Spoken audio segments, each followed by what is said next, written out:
नमस्ते बच्चों, हिंदी संस्कृत शिक्षा चैनल में आप सभी का बहुत बहुत स्वागत है। आज हम पढ़ेंगे रुचिरा कक्षा 6 की पुस्तक का तीसरा पाठ शब्द परिचय भाग 3। अभी तक हमने शब्द परिचय भाग 1 पढ़ा, जिसमें पुल्लिंग शब्दों के उदाहरण दिए गए थे। उसके बाद हमने शब्द परिचय 2 पढ़ा, जिसमें स्त्रीलिंग शब्दों के उदाहरण दिए गए थे। पहले और दूसरे पाठ के बाद आज हम पढ़ेंगे तृतीय पाठः, तीसरा पाठ शब्द परिचय, शब्दों का परिचय। यहाँ पर चित्र दिया हुआ है और छोटे छोटे वाक्य दिए हुए हैं। चित्र के माध्यम से हम वाक्यों का अर्थ जानने में बहुत ही तत्परता से उत्तर दे सकते हैं और तत्परता से वाक्यों का अर्थ हम जान सकते हैं। यहाँ छोटे छोटे वाक्य हैं। वाक्य के आगे प्रश्न चिन्ह लगा हुआ है। प्रश्नवाचक चिन्ह का मतलब है कि इस वाक्य में प्रश्न पूछा गया है, और जहां प्रश्नवाचक चिन्ह नहीं है वहां पर साधारण वाक्य है या उसका उत्तर दिया गया है। तो चलिए देखते हैं। यहाँ एक चित्र है जिसमें एक महिला कुदाल चला रही है। ये कुदाल है और ये महिला है। तो महिला ने अपने हाथों में कुदाल ले रखी है। अब देखिए इसके संदर्भ में क्या चर्चा की जा रही है, चलिए सुनते हैं। इसका आपको हिंदी में अनुवाद भी करना पड़ता है। तो जैसे ही ये छोटा सा वाक्य लिखा हुआ है, ऐसा कि ऐसा वाक्य आप अपनी अभ्यास पुस्तिका में उतार लें और सामने एक बराबर का निशान लगाकर यहाँ पर हिंदी अर्थ लिख दें। तो ये आपका हिंदी में अनुवाद भी हो जाएगा। चलिए देखते हैं। एतत् किम, यह क्या है। एतत् खनित्रम अस्ति, क्या यह कुदाल है। प्रश्नवाचक चिन्ह है, तो ये प्रश्न के समान ही हम इसको लिखेंगे। एतत् खनित्रम अस्ति, क्या यह कुदाल है।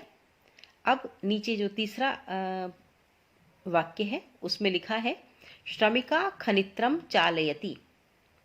अब इस चित्र में जो ये महिला दिख रही है और कुदाल चला रही है, तो ये संस्कृत भाषा में लिखा हुआ है कि श्रमिका, श्रमिका यानी मजदूर महिला, खनित्रम चालयति, कुदाल चला रही है।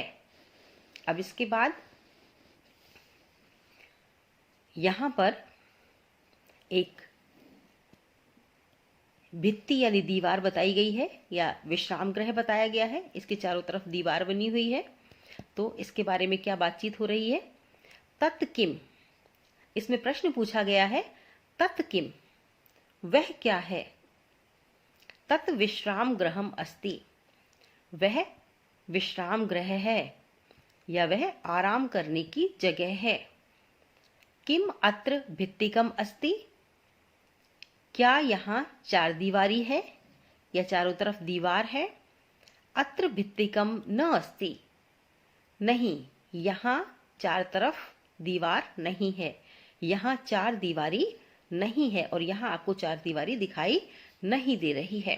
तो जो चित्र बना हुआ है उसी के अनुरूप यहाँ पर प्रश्न भी पूछा गया है और शब्दों का प्रयोग हम वाक्यों में कैसे करेंगे यह भी आपको बताया गया है। इसके बाद देखिए यहाँ पर एक सुनार को दिखाया गया है जो अंगूठियां बना रहा है। तो इसके बारे में संदर्भ में क्या चर्चा है। एते के, एते ये दोनों क्या हैं। अब ऊपर हमने एक वचन की चर्चा की, इसके नीचे हम द्विवचन शब्दों की चर्चा करेंगे। एते के ये दोनों क्या हैं। एते अंगुलीय के स्त, ये दोनों अंगूठियां हैं। यहाँ आपको सुनार के पास में अंगूठियां दिखाई दे रही हैं कि सुनार अंगूठियां बना रहा है। आगे लिखा हुआ है सुवर्णकार है अंगुलीय के रचयति। स्वर्णकार यानी सुनार, ये सुनार यहाँ बैठा हुआ है और ये जो अंगूठियों को बना रहा है। तो संस्कृत वाक्य का क्या अर्थ होगा। सुवर्णकार है, सुनार अंगुलीय के, अंगूठियों की, रचयति यानी रचना करता है, अंगूठियां बनाता है। स्वर्णकार सुनार अंगूठियां बनाता है। इसके बाद यहां भी द्विवचन शब्दों का प्रयोग है। ते के वे क्या हैं? ते बस याने इस्त वे दोनों बस यान हैं या वे दो बसें हैं।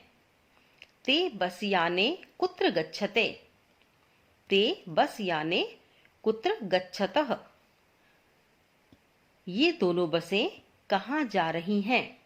गच्छतः शब्द गच्छ धातु का गम धातु का द्विवचन शब्द है और द्विवचन जब कर्ता होता है तो क्रिया भी द्विवचन की लगती है। ते रेल स्थानकम गच्छतः वे रेलवे स्टेशन जा रही हैं। वे दोनों रेलवे स्टेशन जा रही हैं।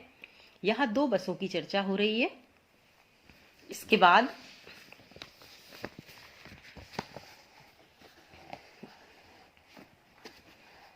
यहाँ चित्र में कुछ रूमाल दिखाए गए हैं। रूमाल को संस्कृत में कहते हैं करवस्त्राणी। करवस्त्र कहते हैं एक रूमाल को और करवस्त्राणी बहुवचन शब्द है, जैसे कि फलम फले फलानी, वस्त्रम वस्त्रे वस्त्राणी। तो यहाँ पर देखें एतानी कानी ये बहुवचन शब्द है। ये सब क्या हैं? एतत एते एतानी ये इस प्रकार से शब्द रूप चलते हैं नपुंसकलिंग में। तो एतानी कानी ये सब क्या हैं? एतानी करवस्त्राणि सन्ति ये सब रूमाल हैं। किम एतानी पुराणानि क्या ये सारे पुराने हैं? न नहीं एतानी तु नूतनानि ये सब नए हैं। इसके बाद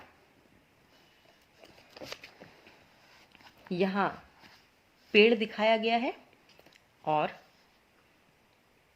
केले का वृक्ष है जिसमें केले भी दिखाए गए हैं।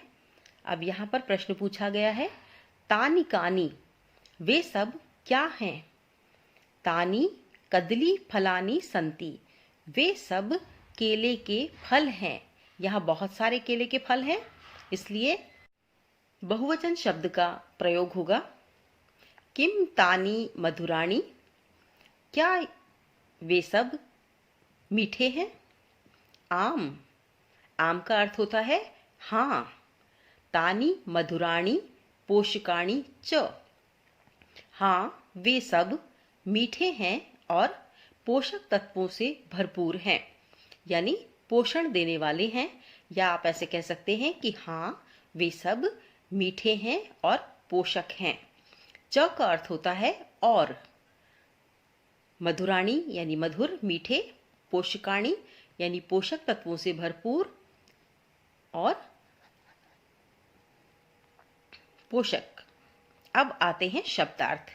किसी भी पाठ को हम तभी अच्छी तरह से समझ सकते हैं जब हम उस पाठ के शब्दार्थों को बेहतर तरीके से जान लेते हैं और याद कर लेते हैं और ये समझ लेते हैं संस्कृत भाषा में कि वह शब्द एकवचन, द्विवचन, बहुवचन का है या स्त्रीलिंग, पुल्लिंग का है। अब देखिए इसमें शब्दार्थ दिए गए हैं। शब्दार्थ में एतत, एतत शब्द नपुंसकलिंग का है, इसका अर्थ है यह। इंग्लिश में इसे कहते हैं इट। विश्राम गृहम, विश्रामालय यानी विश्राम करने का स्थान या आराम करने की जगह। तो इंग्लिश में इसे क्या कहेंगे? Rest house. तीसरा शब्द है अत्र। अत्र का अर्थ होता है यहाँ। इंग्लिश में इसे क्या कहते हैं हम? हेयर। चौथा शब्द है भित्तिकम। भित्तिकम का क्या अर्थ होता है? घेरा या दीवार। आप इसको भीत भी कह देते हैं कई बार। अब इंग्लिश में क्या कहेंगे? फेंस या वाल। खनित्रम। खनित्रम का अर्थ है कुदाल या खंती। डिगिंग एक्स, खोदने वाली कुल्हाड़ी। ये है श्रमिका।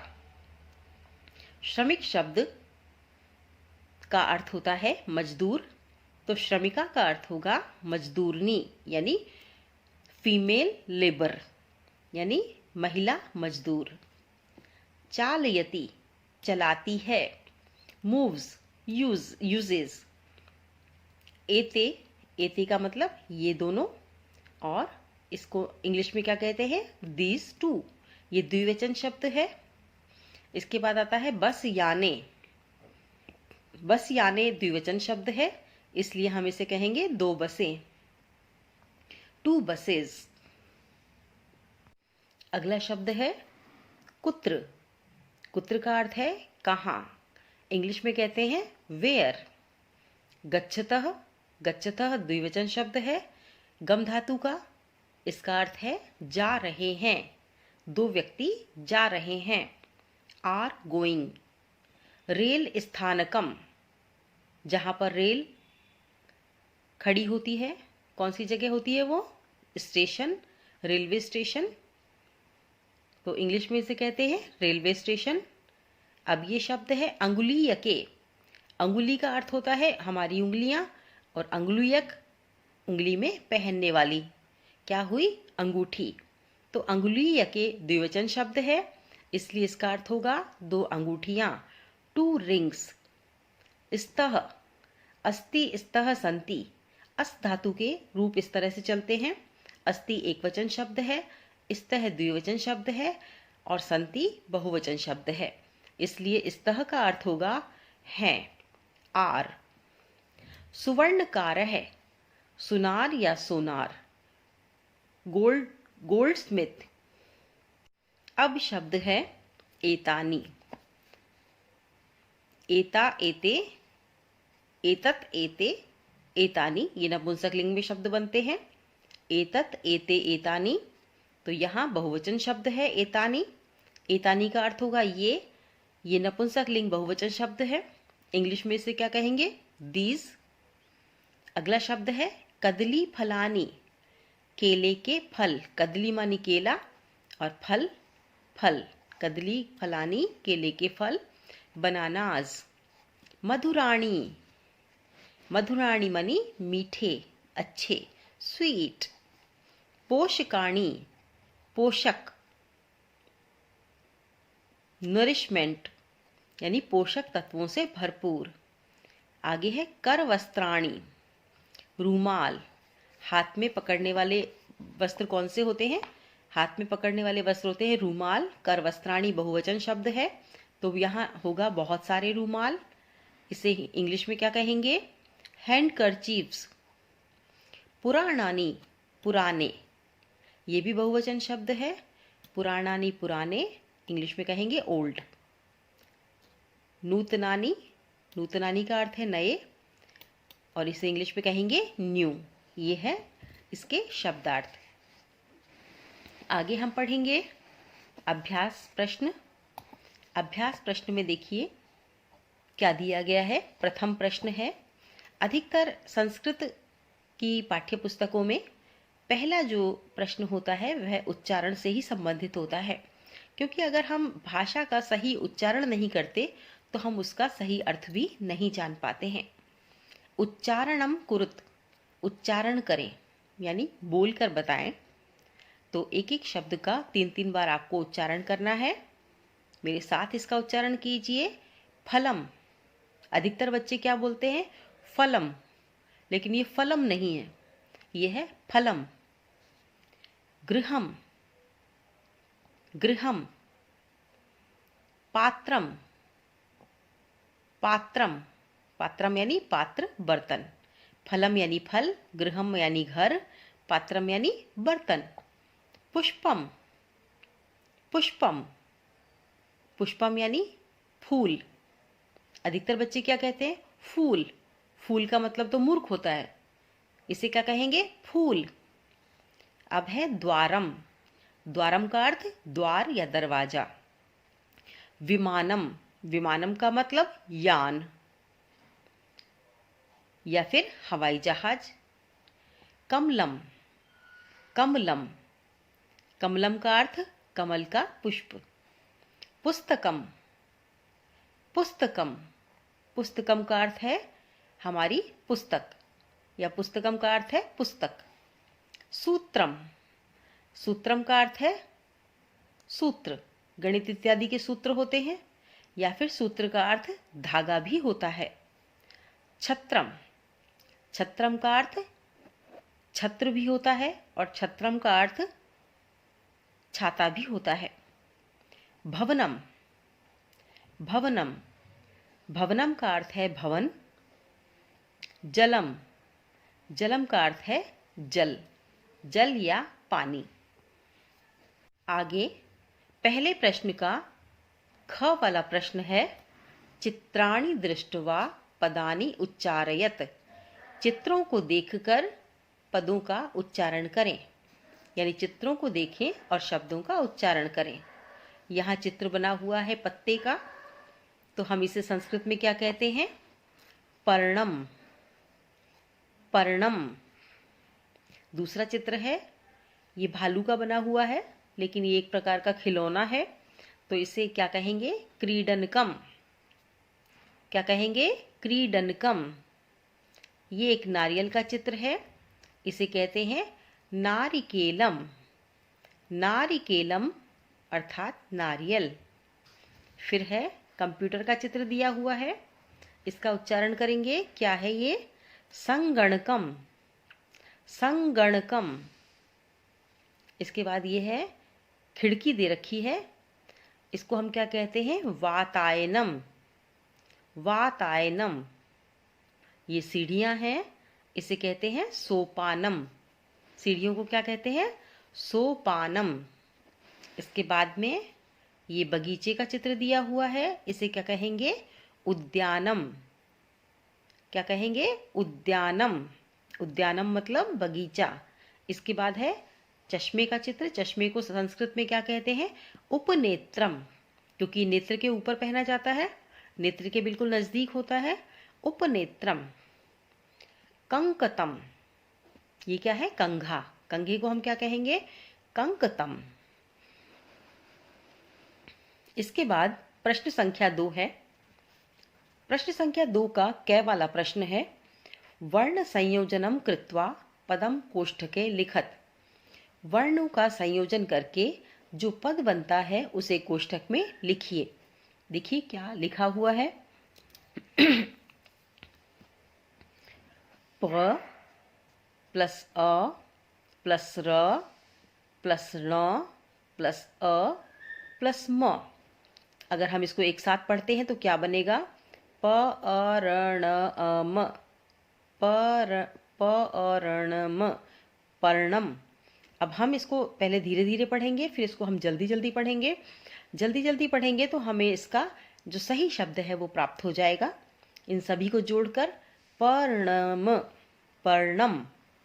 इसी तरह से दूसरा शब्द दे रखा है, ख अ ख न ई नी, ख नी त प्लस र, त प्लस र मिलके बनता है त्र, तो ख नी त्र अ म, खनित्रम।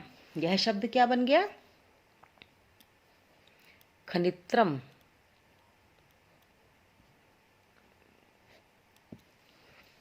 अब है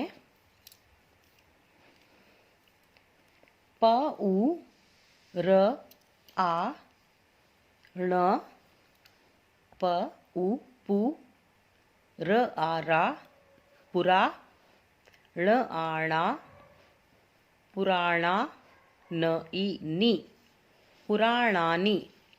तो ये शब्द हमको प्राप्त हुआ, पुराणानी। इसके आगे देखते हैं कौन सा शब्द है।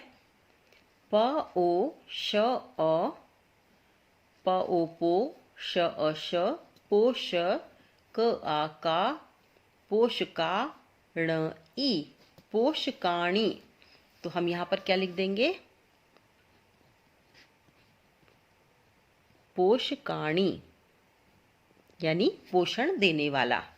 अब है क अ ङ क अ त अ म। क्या हो गया? कंकतम। कंकतम। अब है दूसरे प्रश्न का ख वाला भाग। अधोलिखितानां पदानां वर्ण विच्छेदनम कुरुत। अब पहले आपको वर्ण विच्छेदन दिया गया था और आपको समस्त पद बनाने के लिए कहा गया था। अब यहाँ पर एक पूरा पद दिया गया है और अब वर्ण विच्छेद करने के लिए आपको कहा गया है। तो चलिए वर्ण विच्छेद करके हम इन वर्णों को अलग अलग करते हैं। इस शब्द में कौन कौन से वर्ण हैं? सबसे पहले है प प्लस ऊ की मात्रा है तो ऊ आ जाएगा। फिर है त पूरा है इसलिए प्लस अ आ जाएगा। इसके बाद क हलंत आएगा। फिर इसके बाद आ जाएगा। इसके बाद म हलंत आ जाएगा। क्योंकि इस म पूरा नहीं है इसलिए हम प्लस अ नहीं लिखेंगे। अब है भित्तिकम। तो सबसे पहले आएगा भ, इसमें ई की मात्रा लगेगी।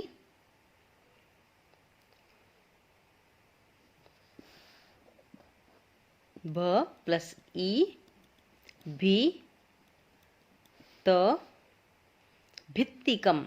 दो त हैं इसलिए त प्लस ई भित्ति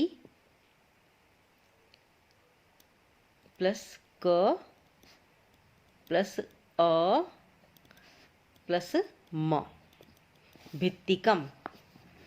अब आगे नूतनानी शब्द है। हलंत वाला न आएगा। फिर बड़ा ऊ आएगा। बड़े ऊ की मात्रा लगी हुई है इसमें। फिर है त तो प्लस त प्लस अ प्लस न प्लस आ की मात्रा है इसलिए आ जाएगा। प्लस न, ई की मात्रा है इसलिए छोटी ई आ जाएगी। तो ये क्या शब्द हो गया? नूतनानी। अब आ गया वातायनम। तो व प्लस आ त प्लस आ वाता य प्लस अ न प्लस अ प्लस म। अगर पूर्ण शब्द होता है तो हम उसके नीचे हलंत नहीं लगाते बल्कि प्लस अ करके लिख देते हैं। पूर्ण शब्द होता है तो हलंत वाले आधे शब्द के आगे हम अ लिख देते हैं तो वो पूर्ण शब्द बन जाता है। और हलंत वाला शब्द होता है तो हम सिर्फ हलंत वाला शब्द ही लिखते हैं, इसके आगे प्लस अ ई इत्यादि कुछ नहीं लिखते। अब है उपनेत्रम। ऊ प्लस, क्योंकि ऊ जो है वो स्वर है इसलिए इसमें प्लस अ नहीं जुड़ेगा, ऊ ही रहेगा। प्लस प में हलंत लगाएंगे और क्योंकि यहाँ पर पूरा प है इसलिए इसे पूरा प बनाने के लिए प प्लस हलंत प प्लस ए हो जाएगा। तो ये प बन गया। इसके बाद न हलंत वाला प्लस ए ने प्लस त प्लस र प्लस अ प्लस म। इसे आप भी बनाकर देखिए ताकि आपको पता चले किस प्रकार से वर्णों के माध्यम से जो है पद बनते हैं, शब्द बनते हैं। इसके बाद ये है प्रश्न 3, चित्राणि दृष्ट्वा संस्कृत पदानि लिखत। हमें चित्रों को देखकर संस्कृत के पद लिखने हैं। तो अब देखिए चित्र में क्या दिखाया गया है और हमें क्या लिखना है। यहाँ क्या है? आम। आम को हम संस्कृत में क्या कहते हैं? आम्रम। आम्रह भी कह सकते हैं, आम्रम भी कह सकते हैं। अब है पत्ता। पत्ते को क्या कहते हैं? पर्णम। अब ये क्या है? पंखा। पंखे को क्या कहते हैं? व्यजनम। अब ये क्या है? रूमाल। रूमाल को क्या कहते हैं? करवस्त्रः। अब ये क्या है? धागा। धागे को क्या कहेंगे? सूत्रम। इसके बाद ये क्या है? छाता। छाते को क्या कहते हैं? छत्रम। तो ये हमारे चित्रों को देखकर संस्कृत पद लिखने वाले शब्द हो गए। अब ये है प्रश्न 4। प्रश्न 4 में भी यही लिखा हुआ है कि चित्रम दृष्ट्वा उत्तरम लिखत। अब हमें यहाँ पर दिखाई देने वाले चित्र को देखकर उत्तर लिखना है। यथा, जैसे, किम पतति, क्या गिर रहा है। तो हम क्या उत्तर लिखेंगे? यहाँ पर चित्र बना हुआ है आम के पेड़ का और आम गिर रहा है, तो हम लिख सकते हैं आम्रम पतति या फलम पतति। तो यहाँ पर क्योंकि स्पष्ट दिखाई नहीं दे रहा क्या चीज है, इसलिए हम लिखेंगे फलम पतति। फलम पतति।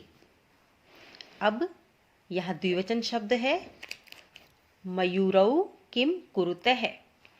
दो मोर क्या कर रहे हैं। आप देख रहे हैं मोर कब पंख फैलाता है? जब वह नृत्य करता है या नाचता है। तो नाचने को संस्कृत में क्या कहते हैं? नृत्यम। तो हम क्या लिखेंगे? मयूरौ, क्योंकि दो मयूर हैं इसलिए मयूरः मयूरौ मयूराः। रामः रामौ रामः की तरह। मयूरौ नृत्यतः। मयूरौ नृत्यतः। नाच रहे हैं, द्विवचन है इसलिए धातु रूप भी द्विवचन का ही आएगा, नृत्यति नृत्यतः। इसके बाद लिखा हुआ है एते के स्तः। ये क्या है? ये खिलौने हैं। तो एते क्रीडनक, क्रीडन के स्तः, ये खिलौने हैं। इसके बाद ये बहुवचन शब्द आ गए, क्योंकि 3 या 3 से अधिक होने पर बहुवचन शब्दों का प्रयोग करते हैं। तो बालिका किम कुर्वन्ति, बालिकाएं क्या करती हैं। बालिका, बालिका में जब विसर्ग लगती है तो ये बहुवचन का शब्द बन जाता है, नहीं तो बालिका शब्द एक वचन होता है। बालिका, बालिके, बालिकाः। बालिका पठन्ति, यहाँ पर जो धातु रूप है वो बहुवचन का आ जाएगा। पठति, पठता, पठन्ति। अब है कानि विकसन्ति, ये नपुंसकलिंग का शब्द है। कानि विकसन्ति, क्या खिलते हैं। तो हम लिखेंगे पुष्पाणि विकसन्ति। पुष्पम, पुष्पे, पुष्पाणि, ये बहुवचन का शब्द आ गया। और विकसन्ति शब्द, ये भी बहुवचन का शब्द आ गया। तो कर्ता और क्रिया एक ही वचन के होने चाहिए। जैसे कर्ता बहुवचन है तो क्रिया भी बहुवचन की ही होनी चाहिए। अब है प्रश्न 5। निर्देशानुसार वाक्यानि रचयत। निर्देश के अनुसार वाक्य बनाइए। यहाँ निर्देश में क्या दिया हुआ है? यथा एतत् पतति। एतत् पतति नपुंसकलिंग में ये शब्द है एतत्। यह गिरता है, तो बहुवचन में क्या बनेगा? एतानि पतन्ति। यानी एक वचन शब्द दे रखा है तो उसको बहुवचन में बनाना है। और जिस प्रकार से निर्देश दिया हुआ है, एक वचन शब्द को बहुवचन द्विवचन बनाना है, द्विवचन को बहुवचन एक वचन बनाना है, और बहुवचन को एक वचन और द्विवचन बनाना है। कुछ भी इसमें से पूछा जा सकता है। तो एतत् पतति, इसका बहुवचन क्या बनेगा? एतानि पतन्ति। एतत्, एते, एतानि। और पतति, पततः, पतन्ति, तो एक वचन से बहुवचन में परिवर्तित कर दिया। इसके बाद पहला है एते पर्णे स्त। ये द्विवचन शब्द है, क्योंकि अस्ति, स्त, सन्ति, स्त शब्द द्विवचन में आता है, एते द्विवचन में आता है। तो बहुवचन हमको बनाना है, तो कैसे बनाएंगे? द्विवचन शब्द के स्थान पर हम बहुवचन शब्दों का प्रयोग करेंगे। तो एते के स्थान पर हम प्रयोग करेंगे एतानि। एतानि। पर्णे, ये भी द्विवचन शब्द है, तो पर्णानि सन्ति। एते पर्णानि सन्ति। ये बहुवचन का वाक्य बन गया। अब है ख वाला मयूरः नृत्यति। मयूरः शब्द एक वचन है नृत्यति भी धातु रूप का एक वचन शब्द है प्रथम पुरुष का। तो जब हम बहुवचन बनाएंगे तो हम क्या बनाएंगे, प्रथम पुरुष का ही बहुवचन शब्द बनाएंगे हम, और इस मयूर को भी हम बहुवचन में लेंगे और धातु रूप को भी बहुवचन में लेंगे। तो मयूर है, मयूरौ, मयूराः। तो यहाँ कर्ता के स्थान पर तो मयूराः आ गया, कर्ता और क्रिया का यहाँ संबंध बताया गया है मयूराः।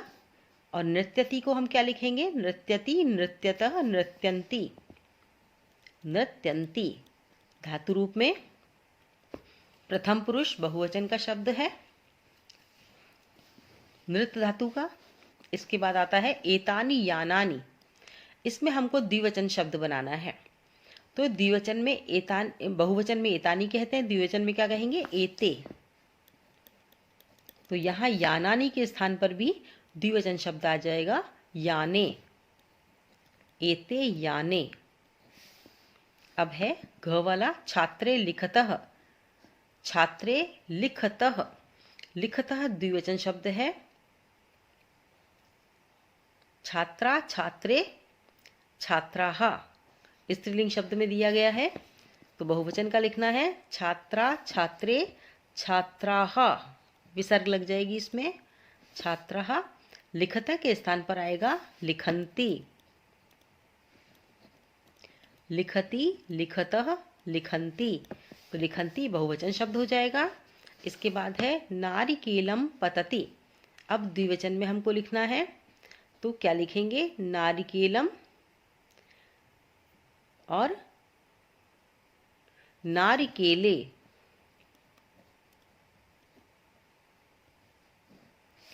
पतति के स्थान पर लिखेंगे पततः।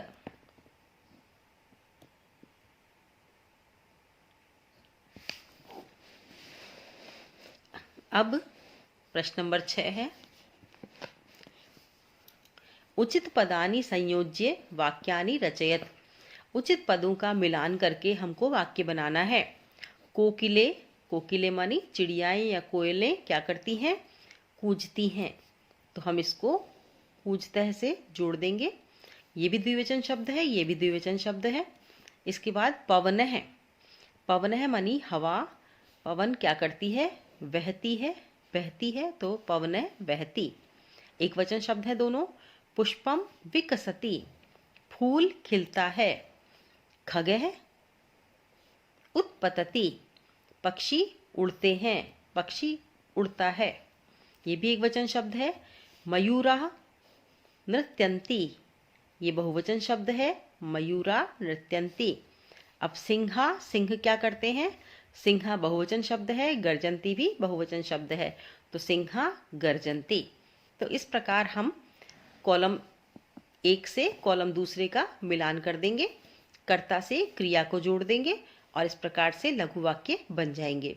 तो पाठ 3 में लघु वाक्य रचना बताई गई है, एक वचन, द्विवचन, बहुवचन के अनुसार, प्रथम पुरुष, उत्तम पुरुष, मध्यम पुरुष के अनुसार किस प्रकार से हमें धातु रूपों को जोड़ना है, और इसके अलावा